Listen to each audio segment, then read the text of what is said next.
Welcome to the Council of Better Business Bureau's podcast, The Bistro, where we will discuss today's hottest consumer trends, predict the future with consumer experts, and learn how elite businesses and entrepreneurs continue to push the envelope in today's marketplace. Welcome to the Bistro podcast. I'm your host, Elaine Espinola.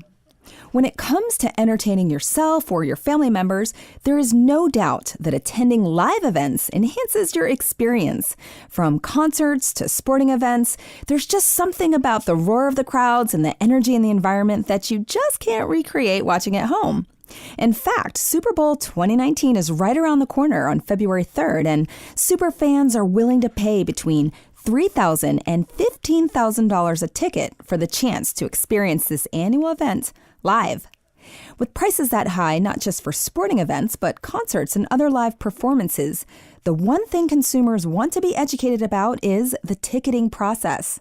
Today's guest is Gary Adler, Executive Director and General Counsel with the National Association of Ticket Brokers. He's here to share more information about the ticket industry as a whole and helpful consumer tips. Gary, thank you so much for joining us today. Thank you so much for having me, Elaine, and allowing me to talk about two things I'm very passionate about: ticket industry and the National Association of Ticket Brokers. Excellent. Well, can you tell our listeners about the mission of the NATB and just generally what you believe in for consumers, for fans, for brokers, and for your members? The NATB is a not-for-profit trade association comprised of over 200 professional ticket resellers. NATB was formed 25 years ago. We're celebrating our 25th anniversary, and I've had the honor and privilege of being with the association since its inception. The association started back in 1993 or 4 when the old story about people going to the Rose Bowl, packing up, going, and ending up watching it at the Holiday Inn because there was a ticket scam. They didn't get what they delivered. And leading brokers throughout the country got together and decided that we need to keep our side of the street clean and embarked on a self-regulatory effort to clean up the industry. So the linchpins of the NATB are that we have a strict code of ethics. I will go through some of that, and also an ethical complaint procedure for consumers to lodge complaints. I've been running that for 25 years, and I think it works very well. Our resellers are professionals. They make a business out of selling tickets.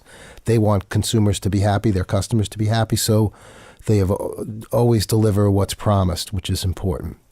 The other foundational principle of the NATB is to protect free and open secondary markets. Very important for consumers to have choice. Supply and demand is what controls prices in the secondary market. And the more free and open a marketplace is, the more supply there is, the better for consumers. So we've been working for 25 years on doing resale right. Sure. Well, happy anniversary. Thank you. 25 years. That's exciting. Can you provide an overview of the ticket broker? How does this industry work and who's involved? And also, what is the impact on the marketplace or the overall economy? It's a great question. And it's amazing how there's a lack of knowledge or education with the public, but even with law enforcement, with regulators, with legislators about how the ticket industry works. So I'm happy to try to clear a few things up.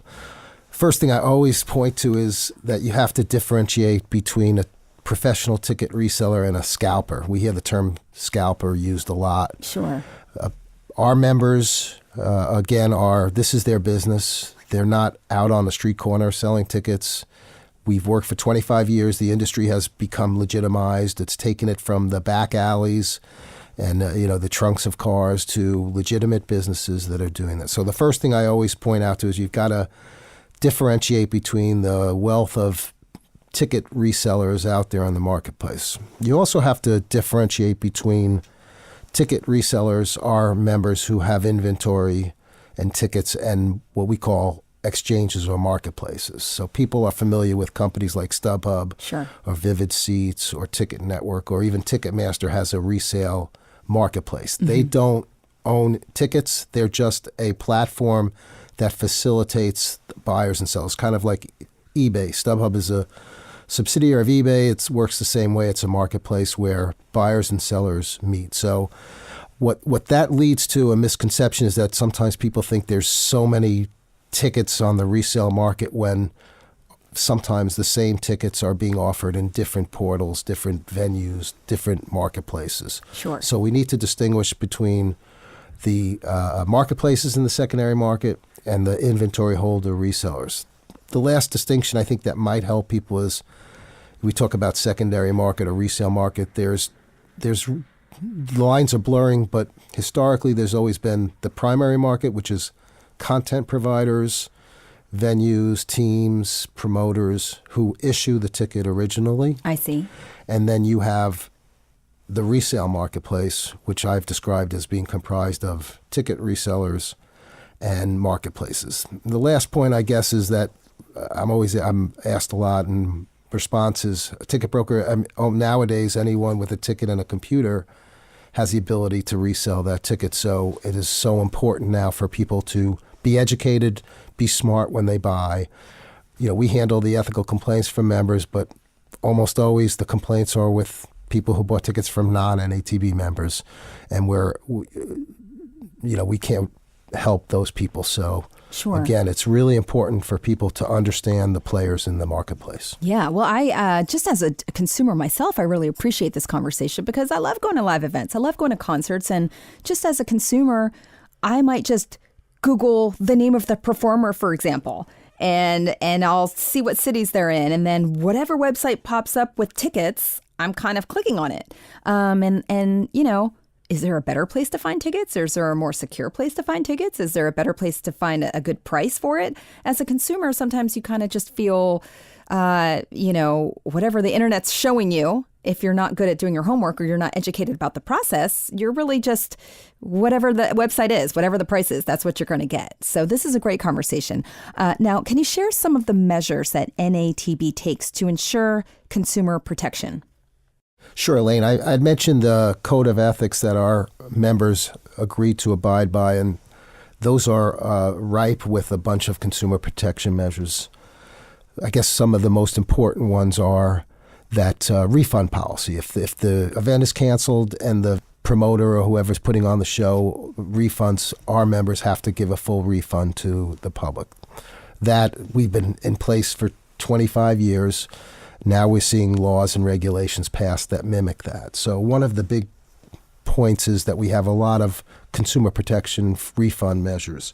Second, I always point to our fan protection measure, which is that if you're promised a ticket and that ticket's not delivered to you, you don't just get a refund, you get 200%. So there's incentive to not do the harm, and it gives the public a better sense of comfort knowing they're dealing with someone who's backing up their order, backing up the deal with a 200% guarantee. So that's it.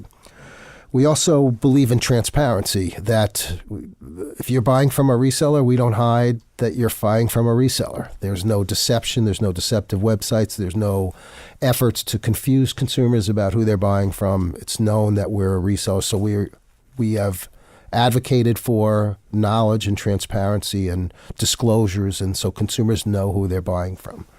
And then I would say the last, big point is you'll hear a lot of people when they talk about the ticket industry, and your comments are shared by a lot of people. There's a lot of passion when it comes to event tickets. I know because I deal with it. Yeah. And you talk to people who deal with regular legislators and people in Congress, they'll say that ticket stories, ticket issues invoke the most passion of almost any issue they see. Yeah. So, we always hear about the one argument we always get against my clients, my members, is bots. What bots are these that you can't buy a ticket because the time you get on there, it's all sold out because these scalpers are scooping up all the tickets. And we've been way ahead of the curve on that. For years, we've been anti-bot, that we don't believe it is good for consumers. It's not even good for members because they can't compete to buy tickets.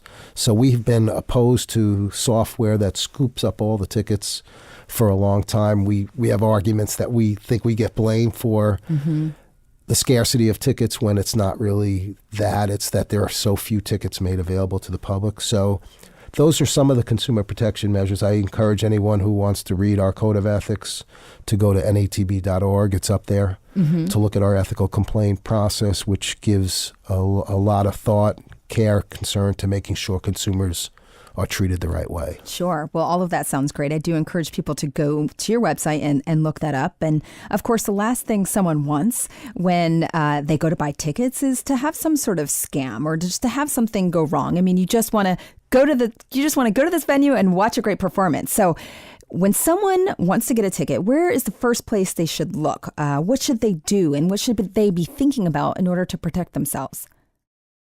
Well, our first piece of advice is that make sure that you are buying from an NATB member. But more generally, what I tell people is do your homework. It's really important. There's a number of aspects of doing your homework that are important to me. First, know your seller. If they're a member of NATB, you know that this is backed up by the consumer protection measures we talked about. You know they've been vetted. You know that the NATB has worked hard to establish a relationship with such great organizations like the Better Business Bureau and states attorney generals. And there's a lot of people who give that same advice of make sure you're buying from an NATB member if you buy on the resale market. So do your homework about who you're buying from. Never buy a ticket on a street corner or outside of a venue. Never buy from an unsecured website.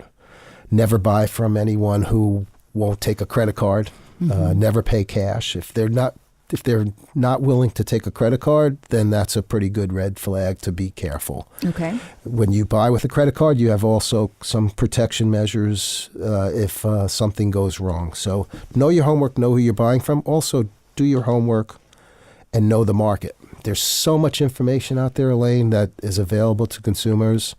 And as I said before, like the same ticket you'll see on various different websites or locations, and you'll see different prices because of the fees that are charged. So, do your homework. We've learned that consumers have this tendency to go to the first place that comes up and stick with that place. Like I said, that's what I do. You're not alone. I'm not alone. You're not alone. Okay. And that is just not the best way to make sure you're getting the best deal possible. Like I said, I know that tickets are on different sites with different fees and different costs. We encourage people to go directly to an NATB member, maybe in the location where the event is or maybe in their location. Not only will they be able to discuss their ticket with this ticket broker who will give you white glove service. I've just had sent someone to one of our NATB members who was going to Philadelphia, and the member not only got them a great deal on a ticket, but also took care of reservations at the hotel and dinner reservations. So, excellent. It's really important that people understand that and do that. Sure. Well, I know that your website has sort of the 10 commandments of ticket buying, and you have just shared some of the great sort of do's and don'ts and these tips for consumers. So I encourage our listeners to go to your website again and kind of look for those 10 commandments. We're kind of wrapping up here, and you mentioned great deals. Of course, everyone's looking for a great deal on tickets. What advice do you have for consumers around that? Again, I think it goes back to what we just talked about on the 10 commandments. There's so much information out there. There's so many people vying for your ticket dollar that you should be very careful about who you buy from. Again, buy from reputable people, and also to check the multiple choices out there so that you know that what you buy from. Then one piece of advice that's in our 10 commandments or of ticket buying that I didn't mention that I should is, if you do your homework, you'll know the market. If a deal is too good to be true, it probably is. Yeah. The other thing is you'll see sometimes that, you'll read about the prices of tickets being, $500,000. Sometimes rogue resellers list tickets at exorbitant prices that they never intend to get just to create some kind of buzz or something like that. So if you know the market, you know what's out there. People ask me, can you help them get a ticket? And the first thing I say is go around, check the market, figure out what you want. I probably can get you a better deal, but you'll know the options. And it's so great about the secondary market is if I want to pay a lot of money to sit in the first 10 rows, this is my chance to do it. Right. If I want to go to a Wizards game and not pay a lot of money, I can go see Orlando or some team on a Tuesday. There's so many options out there. So know what's out there. Do your homework, like you said. There. Educate yourself. That is excellent. Can you share your website for our listeners and where they can see a list of your NATB members? I like what you said about that white glove service, so I'm going to educate myself some more. Well, sure. There's a number of vehicles to find an NATB member. We have a website, natb.org. You can also go to the Better Business Bureau website and go to the ticket page, and that will have an access to NATB members. Also, we have a website called verifiedticketsource.com that will get you to an NATB member. Okay, well, excellent. Gary, thank you so much for taking the time to speak with us today on the Bistro, and happy 25th anniversary. Thank you so much, and thanks for having me. You're very welcome. The Better Business Bureau is deeply committed to building and advancing a better marketplace, a trusted marketplace for all, because trust always matters. I'm Elena Espinola, host of the Bistro podcast. Thanks for listening today. You can hear more great episodes on iTunes anytime. Just search the Bistro. Until next time, it has been my pleasure discussing better business and ticket sales with you.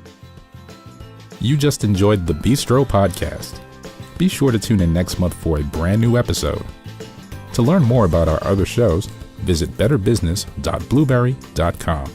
That's betterbusiness.blueberry.com and subscribe.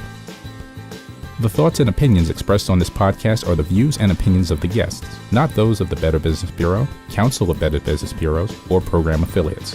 This podcast is for information and educational purposes only and is copyrighted with all rights reserved. This podcast is protected by Blueberry's Terms of Service.